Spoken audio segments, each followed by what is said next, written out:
تکبر کرنے والوں کے بارے میں آتا ہے. بچپن سے ایک حدیث آپ نے بھی سنی ہے, میں نے بھی سنی ہے. حدیث پاک کا مضمون ہے کہ جس کے دل میں رائی کے دانے کے برابر تکبر ہوگا وہ جنت میں نہیں جائے گا.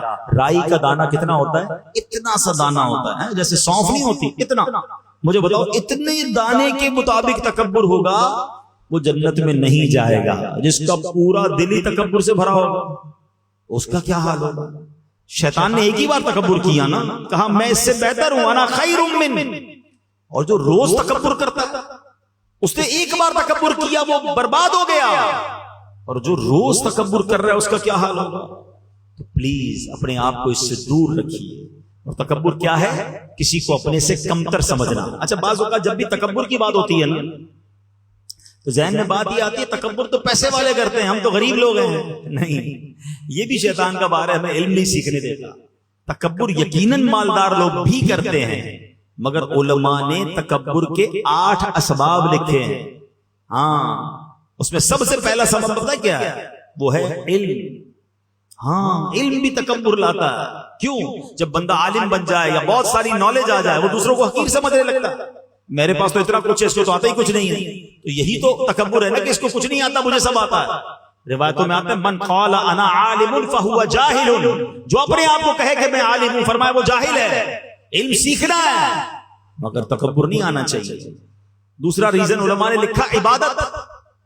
عبادت بھی تکبر لاتی ہے. ہاں, اب کوئی 5 وقت کا نمازی ہے, تہجد گزار ہے, بہت اچھی بات ہے, لیکن اگر وہ دوسروں کو سمجھ رہا ہے کہ دیکھو یار یہ تو کچھ پڑھتے ہی نہیں, میں 5 ٹائم کی نماز پڑھتا ہوں, یہ تو صرف جمعے کی نماز پڑھتا ہے, اس کو تو آتا جاتا کچھ نہیں, تو کہیں ایسا نہ ہو کہ آپ کی ساری عبادت برباد کر دی جائے. یہ بات یاد رکھیے.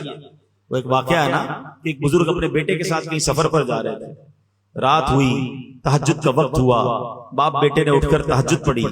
سارے قافلے والے سو رہے تھے, صرف باپ بیٹے اٹھے تہجد پڑھنے کے لیے. تو بیٹا والد صاحب سے کہتا ہے ابا جان یہ کیسے لوگ ہیں, سارے سو رہے ہیں, کوئی نہیں اٹھا تہجد پڑھنے کے لیے. تو بیٹا والد صاحب کہتے ہیں بیٹا تو بھی سویا رہتا تو ہی ٹھیک تھا. بات بڑی پتے کی ہے. تہجد پڑھ کر اگر دوسروں کو حقیر جاننا ہے تو بہتر تھا تو بھی نہ پڑھتا تہجد. عبادت ضرور کرنی ہے مگر کسی کو حقیر نہیں جاننا. پھر مالدار, پیسے ہوتے تو غریب سے تکبر کر رہے ہوتے ہیں. خوبصورتی بھی تکبر لاتی ہے. بندہ کہتا ہے میں خوبصورت, اس کا رنگ سانولا. طاقت تکبر لاتی ہے, میری باڈی اتنی مضبوط, میری اتنی طاقت, یہ بیچارہ کمزور, یہ میرے سامنے کیا کرے گا. اقتدار تکبر لاتا ہے. کسی کو سیٹ مل جائے وہ سمجھتا ہے باقی کی حیثیت ہی کوئی نہیں, مسل کے رکھ دوں گا. یہ اقتدار پر, دولت پر, خوبصورتی پر, طاقت پر تکبر کرنے والوں کبھی اترانا نہیں. رب جب چاہے یہ سب واپس لے سکتا. ہم نے بڑے بڑے خوبصورتی والوں کو ایسی ایسی بیماریوں میں پڑتے دیکھا کہ چہرہ دیکھنے کے قابل نہیں رہا.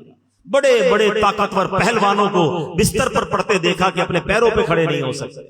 بڑے بڑے مالداروں کو راتوں رات کنگال ہوتے دیکھا ہے. بزرگوں سے پوچھو یہ جن کی زندگی گزری انہوں نے دیکھے ہوں گے ایسے کہ زکات دینے والا دنوں کے اندر زکات لینے والا بن جاتا. کبھی بھی اترانا نہیں ہے. ہاں وَتُعِزُّ مَن تَشَاءُ وَتُذِلُّ مَن تَشَاءُ بِيَدِكَ الْخَيْرُ.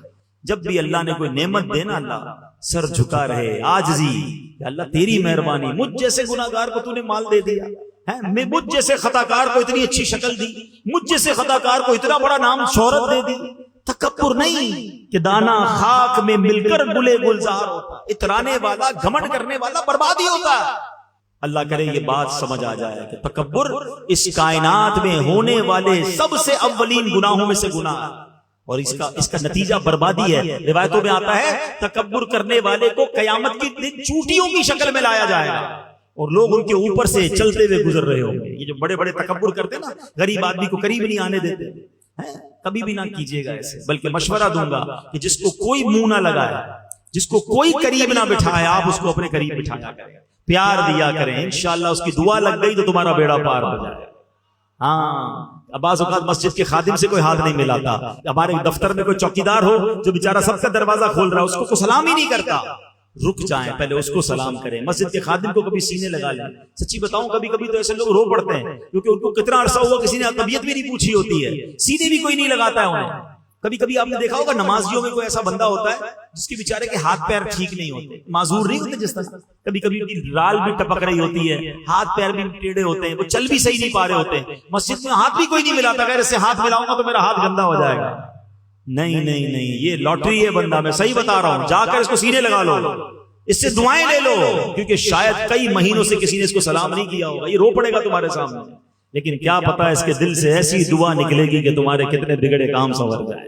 نبی پاک اپنے غلاموں کے گھر جاتے تھے، پیارے آقا غلاموں کو ساتھ بٹھا کے کھانا کھلاتے، اپنی سواری پر اپنے غلاموں کو بٹھاتے تھے۔ ہم کہتے ہیں میرا ملازم میرے ساتھ بیٹھ کر کھانا کھائے گا، میری آپ کی اوقات کیا ہے؟ اگر آج جو دیا ہے وہ رب نے دیا ہے، کبھی اترانا نہیں۔ انشاءاللہ آپ عاجزی کر کے دیکھیں، اللہ آپ کی عزتوں میں اور اضافہ فرمائے۔